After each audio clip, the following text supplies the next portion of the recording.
বাংলাদেশ জামাত ইসলামের শ্রদ্ধাভাজন আমির ডাক্তার শফিকুর রহমান অসুস্থ। জীবিত ওলি দেখেননি জীবনে, মরা ওলি দেখেছে। বিভিন্ন গাছতলায় আস্তানায় শুয়ে আছে মরা ওলি মনে করে। জীবিত ওলি যদি কেউ বাংলাদেশে দেখতে চান, কোন দরবারে যাওয়ার দরকার নেই, ডাক্তার শফিকুর রহমানের দিকে তাকাবেন, ওটা টাটকা জিন্দা ওলি। আমি নিজে সাক্ষী দিচ্ছি, তার যে ইবাদতের মাত্রা, তার যে ইখলাস, দ্বীনের জন্য যে কোরবানি এবং আল্লাহর প্রতি তার যে তাওয়াক্কুল কোন পর্যায়ের আপনারে মাথায় ধরবে না। আমি 4 দিন তার সাথে ছিলাম, দেখেছি আল্লাহ মানুষকে এরকম ধৈর্য দেয়। তার ছেলেটা ওই সময় জেলখানায়, তার বউ অসুস্থ, তার দলের লোক হাজার হাজার লক্ষ লক্ষ পালিয়ে বেড়াচ্ছে, অধিকাংশ জেলখানায়। সব কিছু তাদের শেষ 15 বছরে, অথচ লোকটার ভেতরে কোনো টেনশন, কোনো চিন্তা, কোনো চাপ নেই। এত কষ্ট করে জেলখানায় থেকে হাজিরা দিয়ে যখন আদালত থেকে আসতো, বলতাম স্যার একটু ঘুমিয়ে নেন। এই যে 12-13 ঘন্টা 15 ঘন্টা পর্যন্ত এত কষ্ট করে এসে কিছুক্ষণ তেলাওয়াত, কিছুক্ষণ জিকির, কিছুক্ষণ দরুদ শরীফ পড়ে কয়েক ঘন্টা ঘুমিয়ে, এরপরে দেখতাম তাহাজ্জুদের নামাজে যতটুকু পারে পড়ে, এরপরে উনি যে সেজদায় পড়ে যেত 30 মিনিট, 40 মিনিট, 50 মিনিট, 1 ঘন্টা, 1.5 ঘন্টা একটা সেজদায় কাঁদতে কাঁদতে, মুরব্বী মানুষ, চোখের ভুরু পর্যন্ত পাকা, দাড়ি পাকা, ভিজে ভিজে পানি পড়ছে সেজদায়। আপনি ওলি দেখতে চান, অধিকাংশ গুলো ফজরের নামাজ পড়ে না। আর এই লোকটা তাওয়াক্কুল আর কষ্ট শিকার দেখেছেন কোন পর্যায়ে। একদিন বলেছিলাম যে স্যার এখানে দুষ্ট কিছু মানুষ আছে, তারা মোবাইল নিয়ে এসে দেয় চুরি করে। এটা রেকর্ড হচ্ছে তো, এই জন্য গোপন কথা বলা যাচ্ছে না।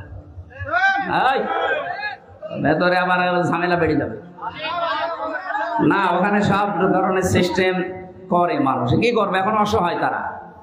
বললাম যে আপনারা আমি ওইভাবে একটা ছোট মোবাইল নিয়ে এসে একটু বাড়িতে খোঁজ নেন। আমারে বলছে হামজা কার খোঁজ নেব কেন, আপনার ছেলে ছেলে, আপনার বউ অসুস্থ, আপনার দলের লোক সব পালিয়ে বেড়াচ্ছে।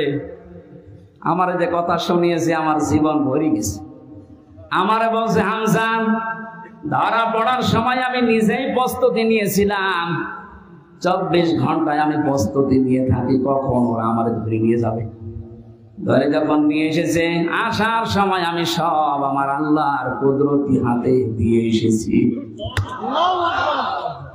এই কঠিন পরিস্থিতিতে এই কথা মুখ দিয়ে বের হওয়া অত সহজ না, আপনি যত সহজ ভাবতেছেন।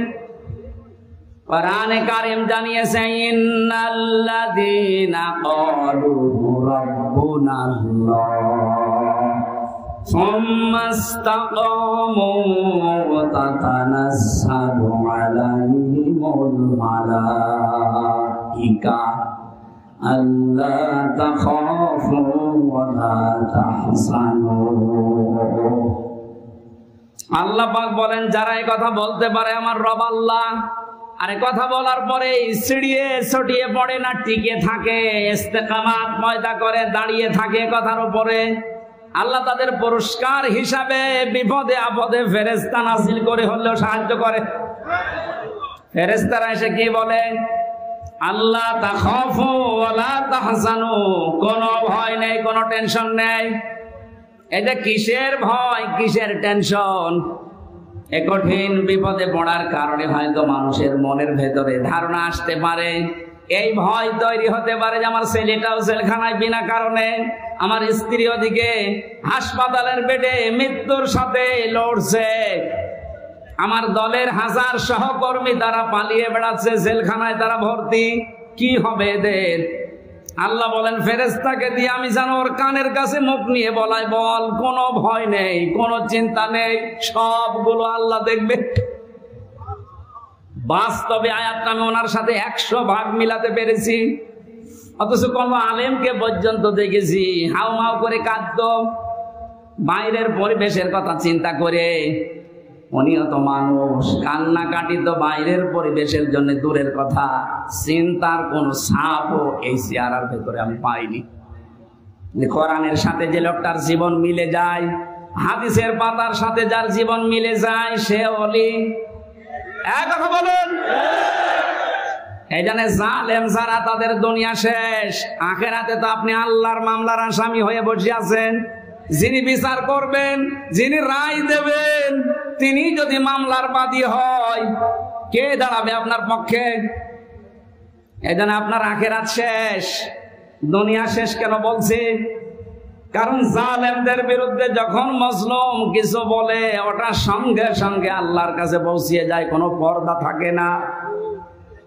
আজ অনেকে সুর তুলছে যে জালেমরা যা করেছে মাফ করে দেন না। জালেমদের মাফ করলো আল্লাহ মাফ করবে না?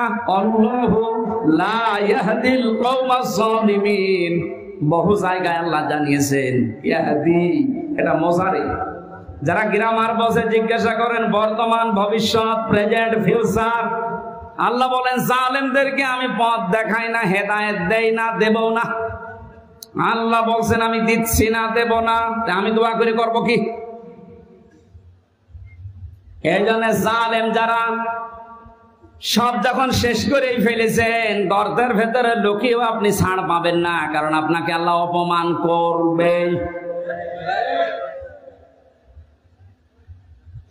এদেশে যারা বাধা দিয়েছিলেন তারা কয় আজকে আসেন তো বাধা দিতেন, আসেন আজকে আসেন, আপনাকে আমি ওয়েলকাম জানাচ্ছি। কোথায় লুকিয়ে আছে সে? শেখর না শিখর? এদিকে আসেন, আজকে মাইক কেড়ে নেন তো দেখি কোন মায়ের দুধ খেয়েছেন, আপনি আসেন। আমি চ্যালেঞ্জ দিচ্ছি বাংলাদেশে সামনে দিন আসতেছে, কোরআনের দিন, সামনের দিন আসতেছে, হাদিসের দিন। আগস্ট মাসের 5 তারিখের আগের জরিপ ছিল আমার কাছে, এদেশের 100 জনের মাত্র 15 থেকে 16 জন মানুষ চাইতো যে কোরআন দিয়ে, ইসলাম দিয়ে এই বাংলাদেশটা চলুক। কয়জন? 100 জনের সর্বোচ্চ 15 থেকে 16 জন। অথচ 5 তারিখের পরে আজকে 4, এই 30 দিনে গতকালকের রাতে 12:30টার রিপোর্ট পেয়েছি।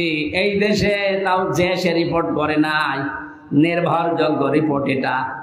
এদেশে এখন 100 জনের 35 জন মানুষ চাচ্ছে দেশে ইসলাম দিয়ে চলুক।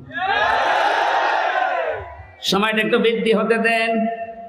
100/51 মানুষ যখন চাইবে যে দেশে ইসলাম দিয়ে চলুক, কোন মহারথী আর বাধা দিয়ে পার পাবে না। এই জন্য এখন আমাদের খুব সতর্ক, ছোটখাটো কোনো বিষয় নিয়ে যেন ঝামেলায় না জড়াই। আমার এক ওস্তাদ বলছিলেন, একটা হোস্টেলে 100 ছেলে থাকে, খাবার সকালে নাস্তা দেওয়া হয়, রুটি পাউরুটি, রুটি আর কলা। এর ভেতরে কিছু মানুষ সুর তুলেছে আমরা সকালবেলায় নাস্তা আর খাবো না, নাস্তার মেনু পাল্টাতে হবে।